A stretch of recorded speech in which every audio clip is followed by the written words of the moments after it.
and I think I should say I just fell in love all over again. And he was a wonderful child. My husband's job is a transferable one, so we moved to Delhi. Nihal was 4.5 at that time. At that time, I also gave birth to a baby girl. She was born with a hole in her heart. She had to get operated as soon as possible. So the doctor said as soon as she gains some weight, we need to operate on her. We got Naz operated in March. She was around 4.5 months old. And Nihal was in the first, and the school had just closed. Since I couldn't travel with this little baby for a holiday, I didn't want Nihal spending all the time at home. I sent him to Kerala for a holiday. That's where my parents are. And he did go alone. He was supposed to return back on the 7th of June 2004. My parents were with Nihal. They were going to drop him at the airport, and he was a smart kid, 5.5, and he was traveling back alone. And on the way to the airport, a reckless driver, I should say, a lorry driver, he rammed into the car, and I lost my dad.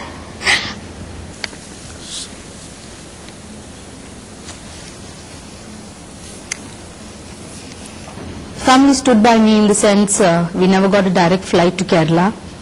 We had to take flights from Delhi to Bombay. Brother-in-law joined me, sister-in-law joined me from Bombay, never knowing what is happening. I thought maybe, Nihal is critical.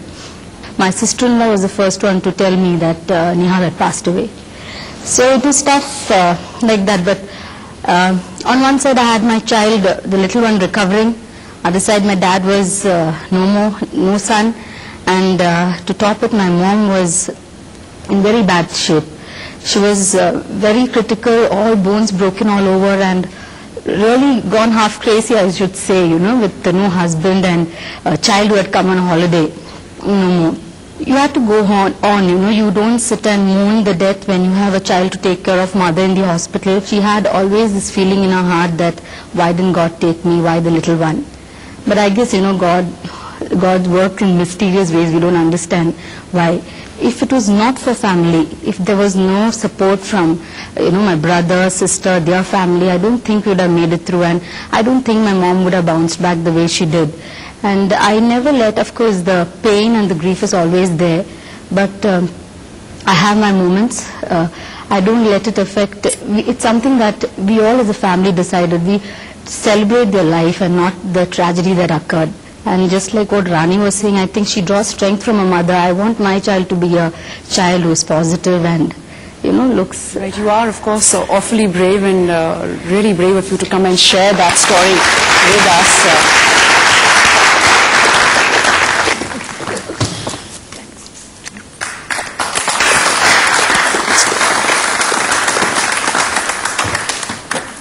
How often do you get to hear such real-life experiences? What do you really draw on for inspiration? It's the first time I've sat, or one of the very few times I've sat in front of somebody and heard it from their own mouth. But unfortunately, I am aware that all around us, random tragedies are striking people left, right, and center. And for those of us who have our limbs and our brains and we're alive and okay, it's a lucky day, and we should remember that and be thankful. There are a lot of times that we get busy with our day-to-day lives, and we don't really get to tell people who we really love. Would you say you would have been a very different person today had it not been for your family? I guess if my parents would not be the way they are, probably I wouldn't have been an achiever today. Family bonding is very, very important, because you can come and overcome any kind of obstacle if you have somebody to just give you a hug, back you, and somebody who you know that really loves you. That's something that one tends to take for granted. Really, your family support, they will be with you through thick and thin. They will drop what they're doing in any part of the world and come rushing back when needed by anybody. I mean, in my family, yes, actually.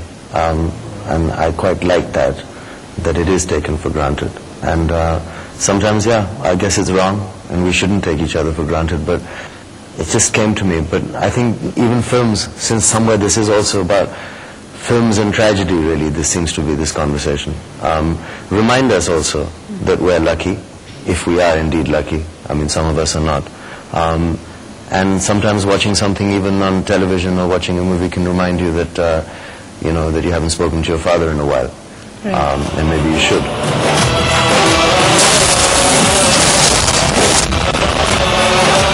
You have a question for Saif? Normally in movies we see the happy family scene, you know, parents and children.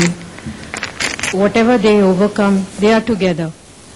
I am a single parent and I want to know how can we bring the sense of security, give the security of a whole family to children. The only way I can answer that is that whatever choices you've made in your life, I assume are for your happiness and for the general peace and environment around you. There's an old saying, I mean, we can go to that aircraft where people say that, you know, when you can't breathe, if there's a problem with the oxygen, the first thing you need to do is to put on the mask yourself and then help others. So depending on your situation, I don't believe necessarily that it's selfish to look after yourself first.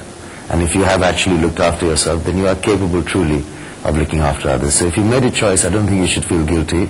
I think you should try and share as much quality time and ensure that your child's life is full and happy. And it can be. Thank you. Am I coming close to answering your question? And you would be okay playing the single parent Saif on screen? I'd be okay playing almost anything from because I think cinema is about primarily entertainment, and if a role excites me or interests me in whatever way, I don't attach many moral tags to that. Many things play on my mind when I play many things. I mean, I draw from my personal experiences and I imagine other things. I imagine everything all the time because You're a dreamer, aren't you? I'm romancing, then I'm leaving my husband, I'm having children. So for me, everything is imagination. It's amazing just to see him. Right, well, the audience wants a lot more time with Saif and Rani. We're going to take a short break and then throw the floor open to the audience. That's after the short break.